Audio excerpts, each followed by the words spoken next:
Welcome to That's Good Broncos. I'm Brandon Perna, and I'm so sorry I haven't posted a video for a couple of weeks, but I've been busy moving back to Denver. That's right.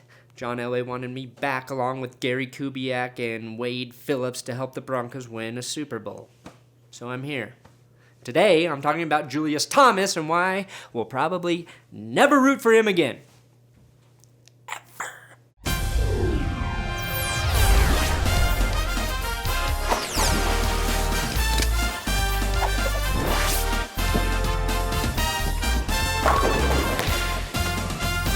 Denver Broncos situation with Julius Thomas is both a common but complex scenario many NFL teams and their rising stars are forced to deal with.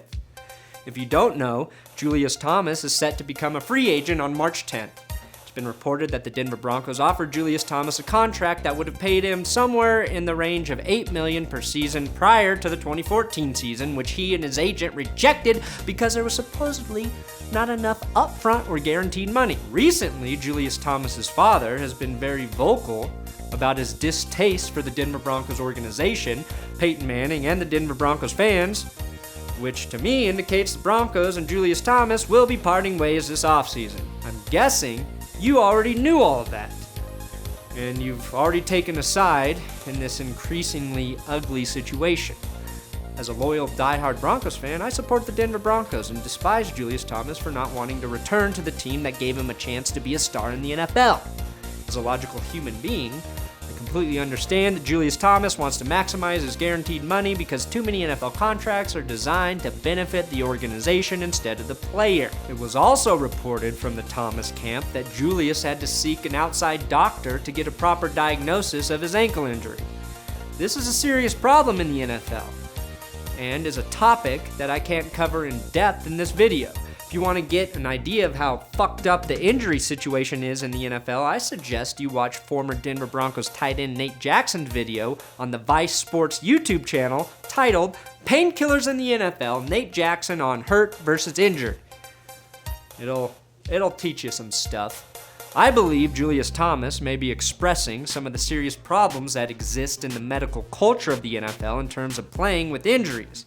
His toughness has been questioned by the fans, and according to his father, he was forced to play when he was hurt. I can completely sympathize with Julius Thomas's case here, but if he or his father think that'll be different anywhere else, they are deeply misguided. The problem of players being forced to play while injured isn't something that is exclusive to the Denver Broncos organization. It is simply the culture that is ingrained in the NFL and college football.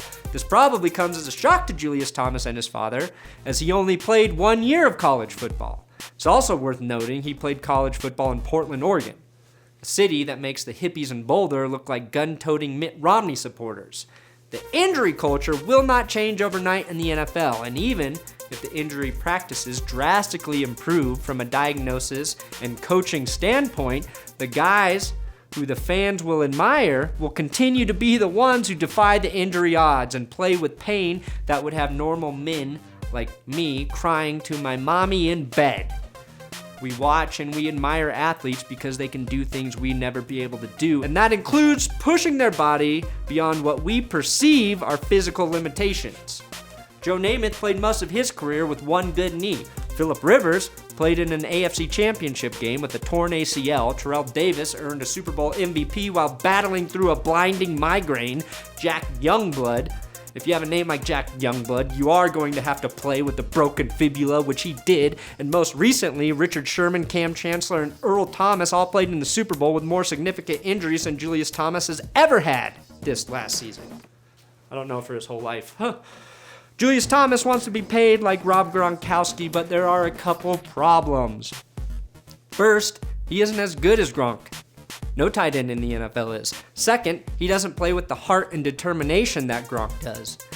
And he isn't nearly as tough as the New England man beast. Thomas is demanding superstar money. He's a super athlete, but he's yet to prove he can play like a star on a regular basis. If Thomas wanted to stand up and be a proponent for how injuries are improperly handled in the NFL, I'd fully support him. But that's not what this is about. Julius Thomas has no interest in changing the culture in which players are forced to live up to unrealistic physical demands. This is about him getting paid, and asking for more money than his health will justify. In 4 seasons with the Denver Broncos, Thomas has never played a full season. He missed the entire 2012 season with an injury. During his first season, he played in 5 games and had 1 catch, yet the Broncos still paid him for those seasons. Not only that, they paired him with one of the best QBs to ever play the game, developed him as a tight end, and turned him into the player we know today. I'd mentioned something about loyalty here, but let's be fair to the players, NFL teams are not loyal to them. Everyone is replaceable, even Peyton Manning. That's why he is currently in Denver instead of Indianapolis. Now, none of us know, or will know, the specifics of the contract the Broncos offered to Thomas. But at $8 million a year, I believe it was more than a fair offer. Especially considering the only thing that's too easy for Julius Thomas is to get hurt. Here's what continually blows my mind.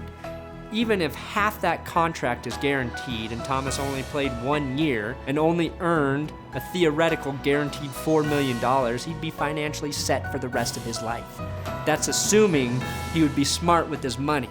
What I get tired of hearing is how the athletes we love and support leave us to make money somewhere else, to make more money somewhere else under the guise of needing to think of their family and future. As a Denver Bronco, Julius Thomas has made $2,424,000. At the rate I'm earning a living, it will take me roughly 50 fucking years to earn that amount of money. And I'm not poor.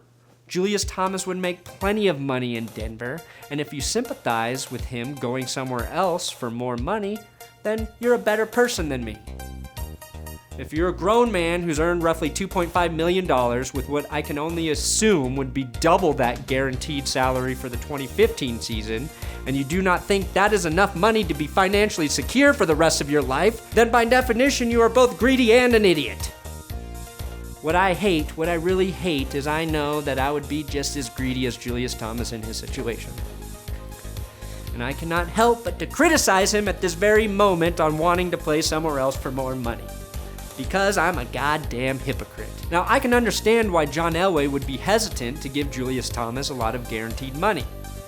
If Julius Thomas wants to make $8 million a year, then he needs to perform like an $8 million a year player.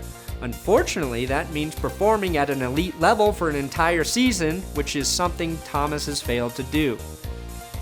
I feel like I'm forgetting something else here. Oh yeah, 12 players finished the season with better tight end grades than Julius Thomas this past season, according to ProFootballFocus.com, and that includes Virgil Green. Thank you for watching another episode of That's Good Broncos. Make sure you subscribe to my channel, That's Good Sports. It feels good to be back in Denver. And since it feels good, you should do something that'll make you feel good, which is to share all of my hundreds of videos on my YouTube channel with your hundreds of fake internet friends.